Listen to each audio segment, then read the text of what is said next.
বিপুল ভোটে জয়ী হয়ে 10 দলীয় জোট সরকার গঠন করবে বলে মন্তব্য করেছেন ঢাকা 11 আসনের সংসদ সদস্য প্রার্থী ও জাতীয় নাগরিক পার্টির আহ্বায়ক নাহিদ ইসলাম।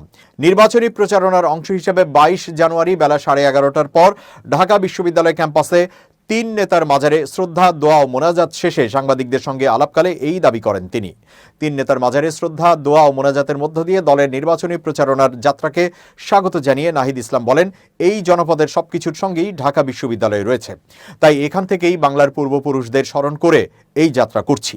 এবারের নির্বাচন যাত্রা আধিপত্যবাদ বিরোধী আজাদির যাত্রা উল্লেখ করে তিনি বলেন, এই যাত্রার প্রধান এজেন্ডা ইনকিলাব মঞ্চের মুখপাত্র শরীফ ওসমান হাদী হত্যার বিচার।